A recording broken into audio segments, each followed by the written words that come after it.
कैसे हैं आप सभी? उम्मीद कर रहा हूँ अच्छे होंगे। आज हम इस सत्र में बात करेंगे स्कूल व्याख्याता के ऊपर और इस वीडियो में हम 2 चीज़ों पे डिस्कस करेंगे।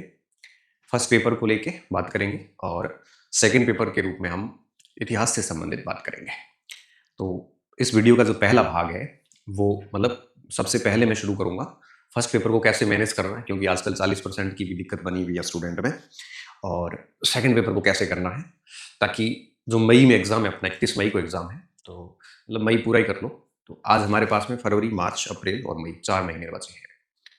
अब 4 महीने की क्या अच्छी-सी रणनीति हो सकती है, हम उस पे बात करेंगे। तो स्कूल व्याख्याता, अब देखो, व्याख्याता और आखिरी 4 माह। देखो, कुछ बातें तो बड़ी कॉमन सी हैं और जो आपको ध्यान रखनी होती है और आपको ये पता भी होती है। लेकिन फिर भी हम उस पे दोबारा भी बात करेंगे। कुछ बातें जो ध्यान रखने योग्य है। पहली बात कि किसी भी सामग्री को जब तक हम 3 से 4 बार अच्छे से नहीं पढ़ते हैं, अच्छे से पढ़ने का मतलब क्या होता है? जिसको हम याद भी करें, उसमें उसमें समझें भी। कोई फैक्ट है, तो उसको हमने याद भी किया। फैक्ट याद करने के बाद में उसके पीछे की थोड़ी-सी जो समझ है, वो भी विकसित करें और उसको थोड़ा-सा रिवाइज़ भी करें दिमाग में। फिर उसकी थोड़ी प्रैक्टिस भी करें। इसको हम अच्छे से पढ़ना बोलते हैं। जैसे हम महात्मा बुद्ध को पढ़ रहे हैं या महावीर स्वामी को पढ़ रहे हैं, तो उनका जन्म कब हुआ, जन्म कहाँ पे हुआ, जन्म किस वंश में हुआ, माता पिता का नाम क्या था, ये हमने रट लिया उसको। उसके बाद में हम देखते हैं उनका दर्शन क्या था, उसको हमने समझ लिया। उसके बाद में हमने थोड़ी सी उसकी प्रैक्टिस कर ली, उसके प्रश्न मिला लिए कि इस टॉपिक से किस प्रकार के प्रश्न बनते हैं। तो अगर इस प्रोसेस से हम गुजरते हैं, तो रटे हुए को तो क्या है कि कई बार वापस भी पढ़ना पड़ता है, समझे हुए को बहुत बार नहीं पढ़ना पड़ता। तो पढ़ाई की एक प्रोसेस होती है। प्रोसेस में क्या होता है? सबसे पहले तथ्य को रट लेना, तथ्य रट लेना होना, फिर कंसेप्ट की समझ बनाना, फिर उसका आपके अभ्यास करना। तो जैसे हम कोई भी टॉपिक पढ़ते हैं, तो उसका फैक्चुअली पहले उसको रट लो, उसके बाद में उसकी समझ बना लो। अब इसको क्या है कि इसको बहुत अधिक रिवीजन की आवश्यकता होती है, क्योंकि रटा हुआ अगर आप बार-बार रिवीजन नहीं करोगे, तो धुंधले से तथ्य हो जाते हैं। और समझी जो हुई कॉन्सेप्ट जो होते हैं, उसको 2-3 बार ही पढ़ना पड़ता है, ज़्यादा नहीं पढ़ना पड़ता। और अभ्यास तो खैर जितना भी करते हो उतना कम होता है। तो अब आगे क्या ध्यान रखना है आपको, जब भी पढ़ते हो तो एटलीस्ट शुरुआत में फैक्ट को रट लो बढ़िया, फिर साथ में कंसेप्ट को समझ लो। उसके बाद का जो कंसेप्ट है कि भाई महात्मा बुद्ध ने घर क्यों छोड़ा, तो ये पूरा कंसेप्ट है, इसको क्या रखना है। उसके बाद में बौद्ध दर्शन क्या था, उसको पूरा रखना है। पीटक ग्रंथ है तो उनको सॉरी दर्शन क्या है, इसको पूरा समझना है। पीटक ग्रंथ है तो पीटक ग्रंथों के नाम जो है वो रटने पड़ेंगे, लेकिन उसके अंदर की व्यवस्थाएं हैं वो कुछ रटने की, कुछ समझने की होती है। तो इस तरह से पूरा उसको समझो, फिर उसके प्रश्न मिला लो। और जब आप दूसरी तीसरी बार रिवीजन करोगे, तब आपको केवल फैक्ट फैक्ट है वो निकालने पड़ते हैं नज़रों से। समझ जो है वो बनी हुई होती है, तो उसको बार बार चीज़ों पढ़ने की जरूरत नहीं पड़ती है। तो इस प्रक्रिया में काफ़ी टाइम लगता है। ऐसा नहीं है कि आज आप बैठो पहली बार जीरो से शुरू करके, अब आप फरवरी तो आ गया, जनवरी तो लगभग चला गया है, आज आप शुरू करो बिल्कुल जीरो से। तो 4 महीने में सिलेक्शन लेना इस प्रकार के पैटर्न से, इनकम सेट है, मुझे लगता है मेरे जैसे विद्यार्थी के लिए तो पॉसिबल नहीं। अब आप कहोगे सर मैं आज ही शुरू कर रहा हूँ तैयारी, मैंने कभी इतिहास नहीं पढ़ा, मैंने कभी फिजिक्स नहीं पढ़ा है, क्या मेरा इसमें सिलेक्शन हो सकता है? देखो भाई, होने को तो कुछ भी हो सकता है, लेकिन मेरे जैसे विद्यार्थी का तो 4 महीनों में नहीं। इसलिए पहली बात तो ये है कि आप लगे रहो, जिस भी परीक्षा को टारगेट करते हो उसके पीछे पागलों की तरह लगते रहो। और एक नहीं दूसरी वैकेंसी में नहीं हो जाता है, पहली में नहीं होता तो दूसरी में हो जाता है। तो पहली बात तो ये कि एटलीस्ट 3-4 बार कोर्स अच्छे से पढ़ने का एक प्रकार से कोशिश करना कि आप कम से कम 3 एक बार पढ़ो। 4 बार तो तभी कर पाओगे जब आपने पहले इसको पढ़ा हो। इसके लिए आपको अपनी सामग्री बदलनी नहीं है। अगर आप सामग्री बदलते हैं कि भई आपने किताबें सारी बदल दी, तो फिर 3 महीने में मान के चलिए कि एक बार भी कोर्स नहीं हो पाएगा ठीक से, क्योंकि इतना भी छोटा नहीं है, 2 पेपर है आपके पास में। तो कोशिश ये करनी है कि आपको सामग्री सेम रखनी है, क्योंकि देखो अब क्या है कि मार्केट है, और चूँकि मार्केट है तो मार्केट में प्रोडक्शन, अपना प्रोडक्ट बेचना पड़ता है, और प्रोडक्ट बेचने के लिए हमें किसी भी स्तर तक लोग चले जाते हैं। तो आपको ऐसे मिसगाइड किया जा सकता है कि मूल है, ऑथेंटिक पढ़नी पड़ेगी, ये करना पड़ेगा। मैं तो ये मानता हूँ कि आपके पास जो भी है, अगर उसको आपने ढंग से पढ़ा है, उसको आपने अच्छे से समझा है, उसको आपने अच्छे से अभ्यास किया है, तो आपके इतने मार्क्स आ जाते हैं, जितनी कट ऑफ होती है उससे 15% ज़्यादा ही आते हैं। ये तय बात है। क्योंकि कठिन पेपर आते हैं तो मेरिट 55-60 पे रुक जाती है, और 70, 75, 80% आपको हर जगह मिल जाते हैं। इसलिए अब नई चीज़ें आप तभी फँसे जब आपकी परीक्षा 2 साल बाद हो। तो मेरी सलाह यही है, बाकी अगर आपको सलाह ठीक नहीं लगती है तो आप आज़मा सकते हो किताब लाके, क्योंकि मेरी तरफ से आप स्वतंत्र हैं। आप क्योंकि व्याख्याता बनने वाले में इतनी बुद्धि होती है कि वो अपने स्वतंत्र निर्णय ले सकता है, ठीक है? लेकिन मैं ये कहूँगा जो सामान्य बच्चे हैं, मेरे जैसे स्टूडेंट हैं, उनको यही कहूँगा कि जो भी आपके पास सामग्री है, उसको आप बार-बार पढ़ोगे, उसका आप अभ्यास करोगे, तो ईज़िली सिलेक्शन आप ले सकते हो। टाइम इतना है कि आप अपने ही सामग्री को 2-3 बार पढ़ सकते हो। नई सामग्री लाके 3-4 बार पढ़ने में साल भर का समय लग जाता है। ये चीज़ ध्यान रखनी है, प्लस दोनों पेपर को साथ में मैनेज करना है। अभी कोशिश ये करनी है कि दोनों पेपर को आप टाइम दो। भले ही जैसे फर्स्ट पेपर को 2-3 घंटे दे दिए, तो सेकंड पेपर को 4-5 घंटे दे दिए, तो साथ में थोड़ा-थोड़ा अभ्यास को 1-2 घंटे टाइम दे दिया। तो दोनों पेपर को साथ में मैनेज करना ज़रूरी है। अगर आप सोच रहे हो कि नहीं सेकंड फर्स्ट पेपर लास्ट में पढ़ेंगे, तो 40% भी नहीं हो पाएँगे। इस चीज़ का पूरा ध्यान रखना है। प्लस इस समय आप अगर फर्स्ट ग्रेड को लेके बैठे और दोनों पेपर को साथ में टाइम दे रहे हैं, तो अब आप मई 31 तक पेपर है आपका। 31 मई से ऐसा शेड्यूल है, तो जून से अपन मान के चलते हैं। तो कोशिश ये करनी है कि लास्ट का जो महीना है, वो केवल रिवीजन के लिए रखना है, अंतिम महीना। और ये जो 3 महीने हैं, इसमें कम से कम 2 बार सिलेबस कराओ। 1-2 बार सिलेबस हो जाएगा, फिर 1 बार लास्ट में रिवीजन, तो 3 बार हालाँकि मुश्किल तो होता है, लेकिन ऐसा मैं मान के चल रहा हूँ कि आपने पहले भी इस सब्जेक्ट को या फर्स्ट ग्रेड की तैयारी की भी होगी। तो की भी है, तो मुझे लगता है कि 2 बार रिवीजन करने में ज़्यादा दिक्कत नहीं आएगी। अगर बिल्कुल फ्रेशर है, तो मुझे लगता है कि जून, मई का पेपर सिर्फ़ आपको इसलिए देना है कि इस बहाने आपका सिलेबस भी बढ़िया एक बार तैयार हो जाएगा और साथ में आपको पता भी चल जाएगा कि आप कॉम्पिटिशन में कितने बने हुए हैं, कितने दूर है आप कट ऑफ से, और ये आप सिलेक्शन हो जाता तो और भी बढ़िया बात है। आपका खुद का एक अच्छा-सा आंकलन हो जाएगा, अगर आप बिल्कुल ज़ीरो से शुरू कर रहे हैं तो। तो इस बहाने क्या एक बार सिलेबस भी हो जाएगा और आंकलन भी हो जाएगा। अगर आप पहले से 1-2 नंबर से रहे हुए हैं या पहले तैयारी की हुई है, तो मुझे लगता है कि 3 महीने में 2 बार सिलेबस करने में ज़्यादा दिक्कत आती नहीं है, बहुत ईज़िली आप कर लेते हो। तो थोड़ा-सा बचें और प्लस मार्केट से बचें। मार्केट है, यहाँ पे आपको किताब बेचने वाले भी हैं, कोर्स बेचने वाले भी हैं, नोट्स वाले भी हम हैं, सब लोग हैं। तो सब लोग आपको कहेंगे कि भई हमारा प्रोडक्ट लो, हालाँकि मैंने मेरे आज दिन तक, आज 13 साल होते हुए पढ़ाते हुए, आज दिन तक किसी स्टूडेंट को कोई फ़ोर्स नहीं किया कि मेरे नोट्स लीजिए, हमारा कोर्स लीजिए। जिसको भी पसंद आता है वो अपने आप ले लेगा, चिल्लाने से कोई लेगा नहीं। मैं अगर चिल्ला-चिल्ला के कहूँ कि नहीं मेरा नोट्स लेने मेरे कोर्स में, कोई नहीं लेगा। ठीक लगेगा, बच्चे को अच्छा लगेगा तो अपने आप ले लेगा और वो अपने आप चीज़ें चलती रहेगी। अच्छा नहीं लगेगा तो लेना भी नहीं चाहिए, क्योंकि जो चीज़ें डिज़र्विंग नहीं है, वो क्यों क्यों खरीदनी?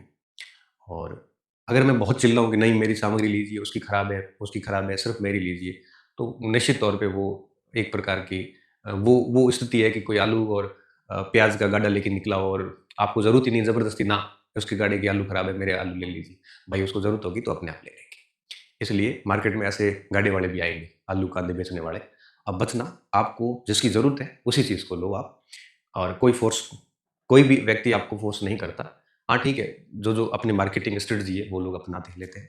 तो मार्केट से थोड़ा बचना, क्योंकि भटकाव बहुत है। और मैं तो ये मानता हूँ आपके पास जो भी है, वो पर्याप्त है। मैं आगे बात भी करूँगा फर्स्ट ग्रेड के लिए आपके पास में, सेकंड पेपर के लिए क्या है, कैसे है, सारी चीज़ें। तो ये तो कॉमन बात है, तो सभी को ध्यान रखनी है कि 3-4 बार सिलेबस पढ़ने की कोशिश करना है, 3 बार, एटलीस्ट 3 बार, 2 बार 3 महीने में, 1 बार लास्ट महीने में।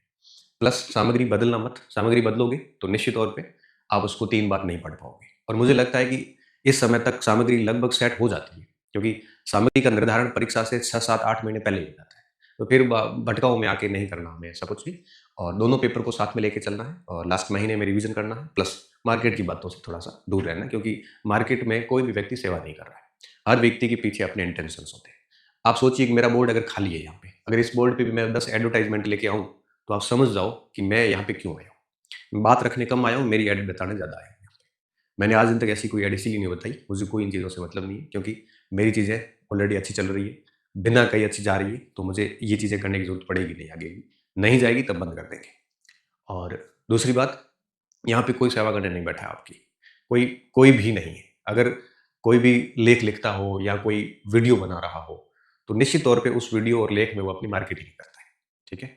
हालाँकि ये बात आप मेरे पे भी लागू कर सकते हो, बट मैंने कभी भी डायरेक्टली कभी भी मैंने प्रमोशन नहीं किया। सूचना ज़रूर देता हूँ कि भई ये नोट्स वगैरह है, इन्फॉर्मेशन 2-4 बार ज़रूर दी होगी, बाकी मेरी आदत नहीं है, ठीक है? मैं इकोनॉमिक्स का स्टूडेंट हूँ, और जिसको जो चीज़ चाहिए होगी, तो आपको आलू की ज़रूरत होगी, तो आप आलू है वो कहीं से भी ढूँढ के खरीद लोगे। ज़रूरत नहीं है तो मैं आपका गाड़ा घर पे लेके भी आऊँगा, तब भी आप नहीं लोगे।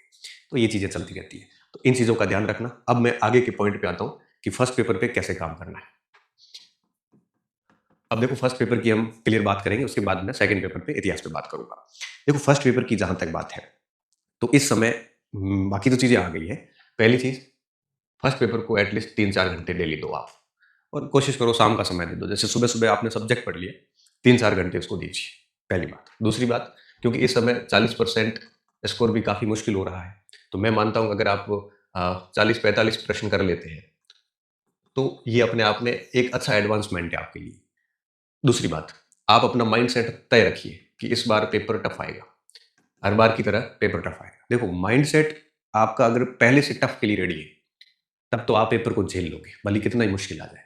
आपकी तैयारी भी फिर उस हिसाब से होगी, आपका पढ़ने का तरीका भी उस हिसाब से होगा। अगर आप इस माइंडसेट के साथ हो, जैसे आपने माइंडसेट कर लिया कि नहीं नॉर्मल होगा ये सब, तो फिर नॉर्मल होते अगर उधर टफ आ गया तो आप उस आंधी को झेल नहीं पाओगे, और निश्चित तौर पे आप है वो 40% का दायरा भी पार नहीं होगा। क्योंकि फर्स्ट पेपर में डिस्क्वालीफाई 2 टाइप के लोग होते हैं। पहले वो जो आला प्रवाह लोग हैं, जो उनको लगता है ओवर कॉन्फिडेंट है, जिनको लगता है कि मैं कर लूँगा, मुझे ये आता है, मुझे वो आता है, ये फेल होंगे।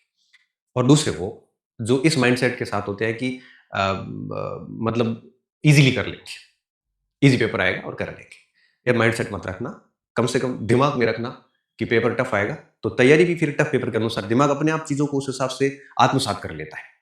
तो पहली चीज़ माइंडसेट से चेंज कर लेना कि टफ पेपर आएगा, और हर दिन एक स्लॉट कम से कम ढाई 3 घंटे का, 3-4 घंटे का आप फर्स्ट पेपर को दो ही दो। उसके बाद जो पोर्शन आपके मजबूत हैं, जैसे किसी का फर्स्ट पेपर में, जैसे आर्ट्स के स्टूडेंट हैं, तो उनका हिस्ट्री है, पॉलिटिकल साइंस है, ज्योग्राफी है, मैनेजमेंट है वगैरह है, ये पोर्शन किसी का मजबूत है तो उसको और मजबूत करिए।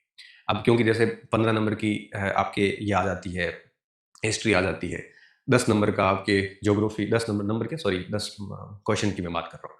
15 क्वेश्चन हिस्ट्री के हो गए, 10 क्वेश्चन पॉलिटी ज्योग्राफी हो गए, तो ये 15 और 10 25 का हो गया। फिर आपके कुछ मैनेजमेंट के 15 प्रश्न आ जाते हैं, 40 क्वेश्चन ये होंगे, फिर हिंदी के होंगे 5 एक प्रश्न, फिर करंट के 10 प्रश्न हैं, तो 50-55 का हर किसी के मजबूत होता है। साइंस के बच्चे हैं तो उनका गणित है, विज्ञान अच्छा होता है, वो करंट भी अच्छा कर लेते हैं, वो इंग्लिश भी कर लेते हैं, हिंदी कर लेते हैं, तो ऐसे करके साइंस वाले भी ठीक ठीक अपना काम कर लेते हैं। तो जिनका जो पक्ष मजबूत है उसको और मजबूत करिए, ताकि वहीं से 40% तो वहीं से आ जाए। क्योंकि देखो, आर्ट्स को भी 30%, 30 सवाल सीधे आर्ट्स से मिल जाते हैं, साइंस वालों को सीधे 30 सवाल साइंस से मिल जाते हैं, क्योंकि 5-6 सवाल, 5 एक सवाल साइंस के होते हैं, 10 सवाल मैथ के होते हैं 15, और 10 सवाल लैंग्वेज के होते हैं 25, प्लस जो 15 नंबर पीछे मैनेजमेंट का है वो सबका ही है, 25 और 15 40 हो गए। इसके साथ में वो भूगोल आराम से इजीली कर लेते हैं लड़के। तो कहने का मतलब ये कि 40% का जो कंटेंट है ना, ये सभी का मजबूत है। इसको और मजबूत कीजिए ताकि 40% में आप भयभीत नहीं हो। अब ये है तो 60%, जैसे आर्ट्स वालों का 60% कंटेंट है, 60 में से 40 तो आ ही जाते हैं। जैसे भाई मैं कह रहा हूँ ना, 30 सवाल ही तो करने हैं। अब जैसे आर्ट्स का कोई स्टूडेंट है तो 15 हिस्ट्री के सवाल हो गए, और 15 सवाल आपके पीछे मैनेजमेंट साइकोलॉजी उसके हो गए, 30 तो ये हो गए, और 10 सवाल आपके पॉलिटिकल साइंस और ज्योग्राफी, ज्योग्राफी के आजकल ज़्यादा ही आ रहे हैं, 10 तो मिनिमम मानो आप। तो 15 और 15 30 और 10 40 तो ये हो गए। फिर हिंदी के 5 सवाल हो गए 45, और 5 एक सवाल आप करंट वगैरह उसके मान लो। सवाल तो 10 आते हैं, फिर भी 50 हो गए। 50 में से 30 तो किए जा सकते हैं कट-कटा के। तो 40% का क्राइटेरिया, आप ये जो मजबूत पोर्शन है उसको और मजबूत कर लो, उस पे और सीरियसली ध्यान दे दो। अब हिस्ट्री का स्टूडेंट तो 15 में से हिस्ट्री में ही अगर 7-8 करके आ रहा है, फिर तो उसका कुछ होना ही नहीं है। तो ये प्लस अब जो कमज़ोर पोर्शन है आपके, जैसे आर्ट्स वालों के साइंस के पोर्शन कमज़ोर है, और साइंस वालों के आर्ट्स के पोर्शन थोड़े कमज़ोर है। तो कमज़ोर पोर्शन को भी आप औसत पे लेके जाओ, ताकि वहाँ से भी आपका 40% निकल जाए। तो जैसे 50 का लगभग सबका ही होता है, 50-55 का, तो पीछे 20 का रहा। अब जैसे आर्ट्स के स्टूडेंट की 20 का कमज़ोर है, 5 इंग्लिश है, 5 साइंस है, 10 गणित।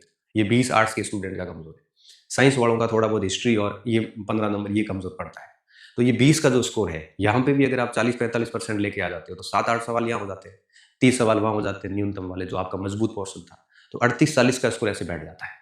तो मेरा ये कहने का मतलब है, जो पोर्शन आपका ठीक है, उसको आप टाइम दें बढ़िया, ताकि वहाँ से 40% का क्राइटेरिया पार हो जाए, और जो कमज़ोर है, उसको भी टाइम दें। तो जैसे आपका 3-4 घंटे आप फर्स्ट पेपर को दे रहे हो, उसको 2 स्लॉट में बाँट दो।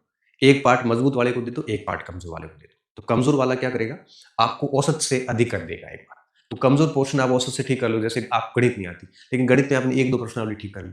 आपको इंग्लिश नहीं आती, लेकिन आपने इंग्लिश में थोड़ा आर्टिकल है, या थोड़े टेंस वगैरह है, या थोड़ा रिपोर्टेड स्पीच वगैरह, वो थोड़े-थोड़े पढ़ लिए, तो 5 में से 2-3 सवाल निकल जाते हैं। गणित में भी 1-2 सवाल निकल जाते हैं। तो ऐसे क्या होता है कि हम जैसे करंट है, तो करंट में भी आपको पता है कि 2-3 सवाल 10 सवाल में से 7-8 6-7 सवाल निकल जाते हैं। तो कहने का मेरा करंट में, अब करंट पूरा सूजस से और पीआईबी से आता है। मैं इतना कह सकता हूँ कि इस बार, पिछली बार तो मैंने फर्स्ट ईयर के लिए नहीं पढ़ा है, इस बार मैं यूट्यूब पे क्लासेस डाल रहा हूँ। मई 31 को पेपर है, तो अप्रैल, मार्च और फरवरी 3 महीने का करंट आप ढंग से पढ़ लो। मेरी क्लासेस आएगी फरवरी, मार्च और अप्रैल तीनों की, अधिकतम 6 या 7 क्लासेस होगी, इसकी एक मैं बुकलेट भी जारी करूँगा। अगर आप उसको भी ढंग से पढ़ लोगे तो उसमें भी आपको 7-8 प्रश्न ईज़िली मिल जाएँगे। पिछली बार नहीं मिले थे क्योंकि पिछली बार मैंने फर्स्ट पीरियड के लिए पढ़ाया भी नहीं था। और जब से मैंने राजस्थान करंट पढ़ाना शुरू किया है, किसी भी परीक्षा में 80% से कम नहीं आया। हर बार आप कोई भी परीक्षा उठा के देख लो। तो एक मैगज़ीन आपको मिल जाएगी, आप उसको पढ़ लेना और साथ में कक्षाएँ देख लेना। मेरी कक्षा वैसे मंथली 1 क्लास आती है। तो पहले क्लास देख ली भी होगी, फिर मैगज़ीन पढ़ लेना। मैगज़ीन में क्या है कि थोड़ा बहुत कुछ एक्स्ट्रा भी होता है, कुछ न्यूज़ छूट जाती है तो उसको भी हम कवर कर लेते हैं। तो जो कमज़ोर पोर्शन है, उसको आप औसत पर ले जाने की कोशिश करो और जो मज़बूत है, उसको और मज़बूत करो। इससे क्या होगा? इससे ये होगा कि आप मज़बूत पोर्शन से 40% का क्राइटेरिया पार कर लेंगे और कमज़ोर से अपना स्कोर थोड़ा सुधार लोगे। तो 40% हो जाते हैं ना सवाल, मैं मानता हूँ, तो ये एक काफ़ी अच्छा स्कोर माना जाता है। इस अब जैसे-जैसे पैटर्न चल रहे हैं, उस हिसाब से 40 का स्कोर भी अच्छा है। अच्छा, अब कुछ बच्चे ऐसे हैं जिनका कमज़ोर कुछ है ही नहीं, साइंस से जैसे आर्ट्स में आए। इन बच्चों से 50 की उम्मीद की जा सकती है। जैसे कोई पहले मैथ का स्टूडेंट था और अभी इतिहास में तैयारी कर रहा है। तो ऐसे स्टूडेंट, कुछ ऐसे स्टूडेंट भी होते हैं, वो उनके फिर कमज़ोर पोर्शन कम ही होता है। तो उनको तो अपना स्कोर 40 पर ध्यान ही नहीं देना, उसको तो फिर 50 सवाल तक लेके जाने की कोशिश करें। ताकि क्या है कि उसका और एक प्रकार से वो एडवांसमेंट में चला जाएगा। तो ये कोशिश करनी है आपको, तो जो मज़बूत है उसको और मज़बूत करो, जो कमज़ोर है उसको थोड़ा औसत पे ले जाने की कोशिश करो। टफ माइंडसेट के साथ रहो अभी और 3-4 आवर डेली दीजिए। हर दिन फर्स्ट पेपर का जैसे आपको इवनिंग में टाइम दे दिया, तो एक टाइम आप मज़बूत भाग को दे दीजिए और एक टाइम आप कमज़ोर भाग को दे दीजिए। प्लस फिर इसकी प्रैक्टिस करिए आप। प्रैक्टिस के लिए मार्केट में बुक्स जितनी भी आती है प्रैक्टिस की, वो भी ले लीजिए, बढ़िया पीवाईक्यूज़ वगैरह, और उनको सॉल्यूशन कीजिए। और साथ में कोई टेस्ट सीरीज़ वगैरह लेते हो, ऑफलाइन लेते हो तो ठीक है, घर लाके उसका बड़ा सॉल्यूशन कर लो। अगर ऑफलाइन नहीं लेते हो, ऑनलाइन लेते हो, तो लास्ट में जैसे आपको एक बार लगता है कि कोर्स हो गया है, तब एक बार सारे पेपर प्रिंट करके और घर पे ही बढ़िया तरीके से उसको सारे पेपर दे दो, उसका अच्छे से विश्लेषण करो। इससे क्या होगा, आपका फर्स्ट पेपर ऐसा हो जाएगा कि आप है वो मार्केट में बने रहेंगे। नहीं तो क्या होगा कि 40% क्राइटेरिया नहीं आया तो सेकंड पेपर कितना भी बढ़िया कर लोगे तब भी आप फेल हो जाओगे। तो इस प्रकार से अच्छा, आप बारीकी से पढ़ना और एक-एक चीज़ को ध्यान से पढ़ते हुए, अच्छे से अभ्यास करते हुए, तथ्यों को याद करते हुए, कंसेप्ट को समझते हुए आगे बढ़ना, तो निश्चित तौर पे हो जाएगा। बाकी डरने की ज़रूरत नहीं, थोड़ा साहसी होना पड़ता है। कॉम्पिटिशन के इस दौर में साहसी बच्चों की आवश्यकता है। यहाँ पे कमज़ोर बच्चे, डरपोक बच्चे, रोने-धोने वाले बच्चों की कहीं आवश्यकता नहीं है, क्योंकि ऐसे बच्चे परीक्षा हॉल में जाके गलतियाँ कर देंगे। थोड़ा-सा मजबूत बनना पड़ेगा। आप लेक्चर बनने जा रहे हैं, आप राजपत्रित अधिकारी बनने जा रहे हैं, तो आपका माइंडसेट भी उस टाइप का होना चाहिए, जो कि बहुत ज़्यादा ज़रूरी है। तो आपको कोई भी आके भटका के जाए, इतने कमज़ोर आप नहीं होने चाहिए। अच्छा, अब बात आती है कंटेंट की, आप कंटेंट कौन-सा लें? मैं ये मान के चल रहा हूँ कि इनके लिए आपने कंटेंट चयन पहले कर लिया होगा। अगर आप अभी कंटेंट ला रहे हो, तो थोड़ा प्रॉब्लम वाली बात है, ठीक है? कोई एक आधा सेगमेंट लाते हैं कि भाई सर मुझे जैसे हिस्ट्री का कोई सेगमेंट लेना मेरे पास नहीं है, तो वो ले लो। या फिर आपको लगता है कि मुझे मैथ का लेना है, या कोई एक आधा सेगमेंट लाते हैं तो ठीक है। पूरी गाइड्स वगैरह इस समय लाना करना थोड़ा मुझे लगता है ठीक नहीं है। जो भी आपके पास था वो पर्याप्त था। जो होता है वो पर्याप्त है, उस पे विश्वास कीजिए। और बाकी अगर आपको लगता है कि नहीं मुझे चेंज करना चाहिए, आप समझदार हैं, तो आप कर सकते हो, मैं आपको मना नहीं करूँगा। ये मेरी सलाह थी जो मैंने आपको दे दी। अब जैसे अध्यापक से निकल के कोई फर्स्ट ग्रेड में जाएगा, तो अध्यापक वालों को पता है उसने साइकोलॉजी पढ़ रखी है, मैनेजमेंट पढ़ रखा है, हिस्ट्री पढ़ रखी है, राजस्थान हिस्ट्री पढ़ रखी है, ज्योग्राफी पढ़ रखी है, पॉलिटी पढ़ रखी है, उसने हिंदी पढ़ रखी है, उसने करंट अफेयर्स भी राजस्थान वाला सेगमेंट पढ़ रखा है। फिर जब इतना सारा पढ़ रखा है, तो फिर नई किताबें लाने की क्या ज़रूरत है? नई किताबें आप बार-बार उसको निकाल नहीं पाओगे, और लाने का शौक है, तो खुशी-खुशी लाइए, कोई मना नहीं है। ये तो होगी फर्स्ट पेपर की बात। अब मैं बात करता हूँ सेकंड पेपर इतिहास की। अब आगे का वीडियो केवल वही स्टूडेंट देखे जो हिस्ट्री के स्टूडेंट हैं। फर्स्ट पेपर के स्टूडेंट्स का सारों का हो गया। अब मैं आगे बात करूँगा इतिहास पे। इतिहास पे क्या करना है? देखिए, डेली कम से कम 5-6 घंटे इतिहास को दीजिए आप। जैसे 3-4 घंटे फर्स्ट पेपर को दे दीजिए, 5-6 घंटे इसको दे दीजिए। तो 10-12 घंटे की, 8-10 घंटे की पढ़ाई ठीक-ठीक हो जाती है। और परीक्षा को चूँकि 3 महीने रहे हैं, तो इतना समय तो वो माँगता है। मैं अगर आपकी जगह होता, तो मॉर्निंग का पूरा सेशन इसको देता, इवनिंग में इसको दे देता। देखो, ये टाइमिंग मैं मिनिमम बता रहा हूँ। इससे अधिक आप कर सकते हो तो आपको करना चाहिए, ठीक है? 5-6 आवर दे दीजिए। प्लस क्या करना है, 2 पार्ट एक साथ लेके चलिए। 2 पार्ट मतलब जैसे आपने एक वर्ल्ड हिस्ट्री ले ली, साथ में मॉडर्न ले लिया, या आधुनिक के साथ प्राचीन ले लिया, उस टाइप से ले लेना, ठीक है? 2 पार्ट एक साथ से क्या होता है, थोड़ा-सा बोरिंग नहीं होता। नहीं तो क्या, एक पार्ट बढ़िया पढ़ लेते हैं, फिर 5वें पार्ट तक आते हैं, तब तक पहला पार्ट भूल जाते हैं। 2 पार्ट एक साथ ले लीजिए, ठीक है? अब जब ये पूरे होते हैं, तब नए 2 पार्ट ले लीजिए। और ध्यान रखना, जब आप ये नए वाले 2 पार्ट पढ़ते हो, उस समय इन 2 पार्ट का अभ्यास करना शुरू कर दीजिए। जैसे मान लो मॉडर्न और वर्ल्ड पहले ले लिया, एंशिएंट और मिडाइवल बाद में लिया। तो जब एंशिएंट और मिडाइवल पढ़ते हो, उस समय आप मॉडर्न और वर्ल्ड की अभ्यास करना शुरू करो। अभ्यास के लिए आपको मैंने पहले भी कई किताब बता रखी थी। यूथ की किताब अच्छी है, प्लस रवि कुलरिया की किताब अच्छी है। उन्होंने 4 एडिशन निकाल रखे, प्राचीन के, मध्य, आधुनिक, वर्ल्ड, चारों के। तो उन दोनों में से जो भी आपको ठीक लगती है, आप दोनों ही कर लीजिए, कोई दिक्कत नहीं है। क्योंकि जितना अधिक अभ्यास होगा, उतनी आपकी समझ बढ़ेगी, उतना ही आपका प्रश्नों का नेचर आपको समझ में आएगा, प्रश्नों को करने की आपकी शैली विकसित होगी, टाइम मैनेजमेंट भी होगा। जितना अधिक आप प्रश्न सॉल्यूशन करोगे, उतना ही आपको बेनिफिट होगा, ये तय बात है। इसलिए आप क्या करो, ये अभ्यास के लिए कंटिन्यू। अब जब आपने मॉडर्न और वर्ल्ड पूरे करके फिर जब ये शुरू कर दिया, तब इसका आप शुरू कर दो अभ्यास। फिर जब आप ये जैसे खत्म हो गया, तब ये वापस शुरू करो और इस पोर्शन का अभ्यास शुरू कर दो। मतलब एंशिएंट और मिडिवल का अभ्यास शुरू कर दो और मॉडर्न और वर्ल्ड पढ़ना शुरू कर दो। इस तरह से आप जो पढ़ रहे हो उसका अभ्यास बाद में करो और बाद वाले का अभ्यास पहले कर लो।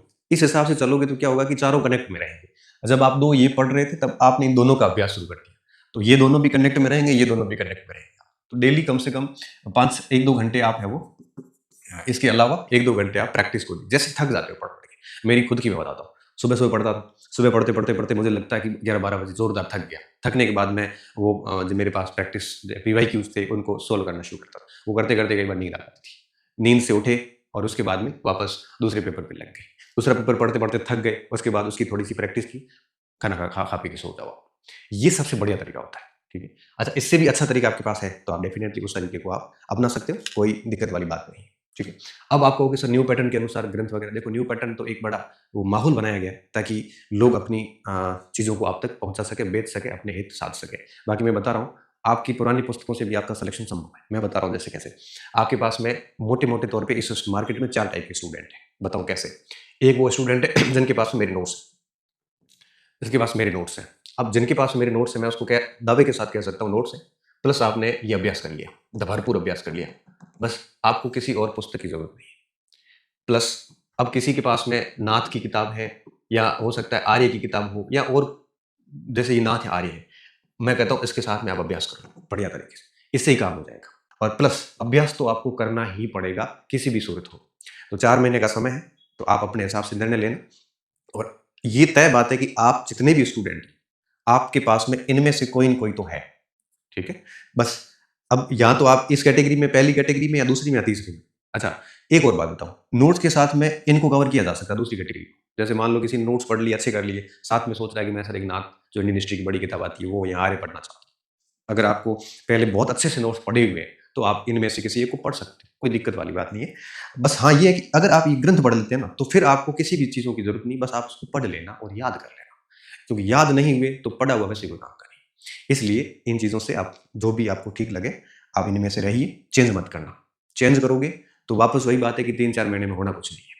ये तो थी मेरी एक बहुत ही न्यूट्रल सलाह। और आपको अगर आप मार्केट के अंदर माहौल बनाने में रहोगे, बातें ठोकने में रहोगे, गप्पे लगाओगे, फालतू का माहौल बनाओगे, तब सिलेक्शन नहीं होंगे।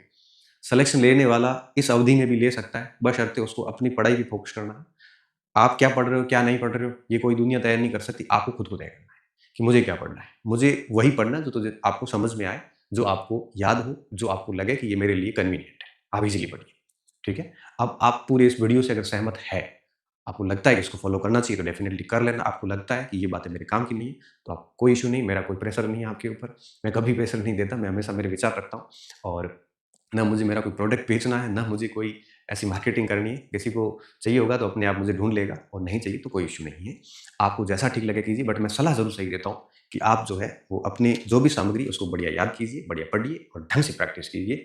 आपके पास जो है उसमें से आपका सिलेक्शन हो जाएगा। बाकी नई पुस्तकें लाने से नौकरियाँ नहीं लगती, नौकरियाँ लगती है जो है उसको ठीक पढ़ने से। ठीक है? उम्मीद कर रहा हूँ ये सेशन आपके लिए फ़ायदेमंद रहा होगा। और अब हम आगे फर्स्ट ग्रेड पे सीधी परीक्षा के टाइम बात करेंगे, 10-15 दिन पहले बात करेंगे। तब तक आप बढ़िया पढ़िए और कोशिश करिए कि 2 बार आप अपना सब्जेक्ट है वो एटलीस्ट पूरा कीजिए, ताकि आप है वो लास्ट महीने एक बार रिवीजन करके अच्छे से पेपर देके आ सको। क्योंकि इसके बाद बैक टू बैक एक वैकेंसी और है, तो जैसे ही पेपर होगा उसके बाद वापस आप इतिहास पे ढंग से लग जाना, तो निश्चित तौर पे आपको है वो फ़ायदा होने वाला है। और साथ में प्रैक्टिस के लिए टेस्ट सीरीज का मैंने बोल दिया, प्रैक्टिस एड का बोल दिया, किताब नोट्स का बोल दिया, ऑलमोस्ट सारी चीज़ें मैंने हर एस्पेक्ट्स को कवर कर लिया है।